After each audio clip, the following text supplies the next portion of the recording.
Everyone, I have changed my mind about everything. I agree with Bush.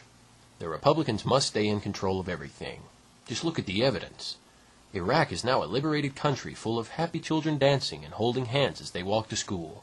The new Iraqi government is the perfect model of democracy. Everyone in Iraq now has unalienable human rights and liberties, free from the oppression of Saddam Hussein, who hated women and made them crawl around on their hands and knees in public. Bush changed all of that. Now women have free education, free health care, and not to mention, the new Iraqi government is pro-choice. Who would have thought of that? The Sunni-Shiite conflict has been solved. Bush just sent more troops, and the militia simply dropped their guns. Wow! Way to go, Bush! Afghanistan is no longer a wasteland. The farmers, who before grew opium to scratch by, now export enough grain to feed the world's population. Twice!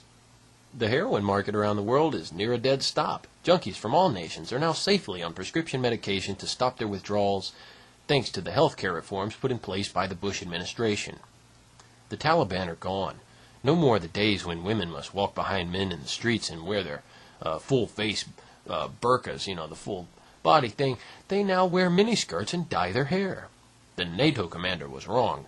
The Taliban all committed suicide because they realized that Bush was right about everything. They had nothing else to live for. Thank you, George W. Bush. Americans are safer than ever, thanks to the war on terror. Why, just the other day, a friend of mine who is an American returned from a trip to Israel. While he was there, he called me and he was quick to point out how loving the atmosphere is along the borders of Gaza and the West Bank. He witnessed Palestinians giving flowers to Israeli soldiers. The Israeli warplanes that flew above didn't drop bombs on civilian targets. They carried banners that read things like, "We love you, Palestine," and "Thanks for everything, Hamas," and my favorite, "Thank you, America, for giving us all these weapons of mass destruction, money, and political clout all of these years, because now the Palestinians are very happy people. Thanks to our relentless occupation and suppression, they have seen the light." It was a very long banner. He hopped on one of the mini tour buses that take you on a trip of all the historic sites around Palestine and Israel. He didn't see any suicide bombers. He saw hot dog vendors and clowns. Way to go, American foreign policy over the past 50 years. The Republicans are so strict in caring about us, the Americans. They have seen to it that our protection is paramount, at any cost. Now, I've just heard on Fox News that it wasn't a nuclear weapon that was detonated in North Korea. It was a minor earthquake. Kim Jong-il said in a statement that he is going to bow to the pressure of the constant embargoes and threats and change his country to a democracy. Immediately. He even bought George W. Bush a Toyota as a gift for making him realize the virtues of just giving up. "How blind I was," he said in a statement to Fox News today. The Bush administration's tactics to make this world safer are rock solid. Turns out that backing a wild animal like Kim Jong-il in a corner doesn't make them violent or defensive. It makes them as weak as a kitten. I even heard rumors that China will become a capitalist democracy in the coming weeks. Gee whiz. Thanks, Bush.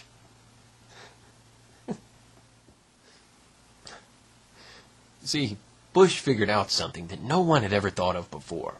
You can install democracy and capitalism by simply pointing a gun at people and making them vote. Then paying American contractors to rebuild their once totally useless nations.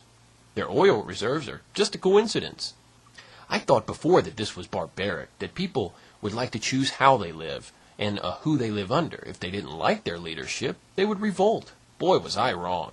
It turns out that after you cause the deaths of tens of thousands of citizens, install ridiculous government structures that are in fact the very thing you say is evil, and embargo entire nations and make the population suffer because you think their leader is crazy, that very population will love you. What a wonderful world this is, where clever men like Bush can figure out such complex problems with the most ridiculously simple methods. Wow! I can't wait until he throws all the naysayers in jail or tortures them according to his new detainee bill, in which he can simply override any protections to basic human rights by his signature alone, so they too can see the light. I am reborn. Once we've all been through mortal hell and stripped of every right we have, we can live in peace. Imagine that. Vote Republican. For that matter, vote Democrat, because it won't matter. They represent us in the government. which does whatever they want to do because the White House is so incredibly busy making foreign policy, the economy will eventually erode from the inside out, thanks to the Federal Reserve. Screw the economy of the future. It's important to resist global economy now, while the euro takes over and the dollar is marginalized. We can forever enjoy this worldwide peace and understanding among all nations thanks to Bush. Even Hugo Chavez apologized to Bush for calling him the devil. They exchanged a hug afterwards.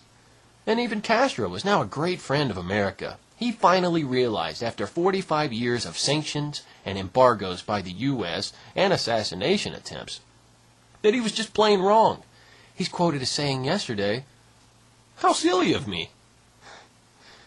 I have seen the light. I love Bush. And you should too.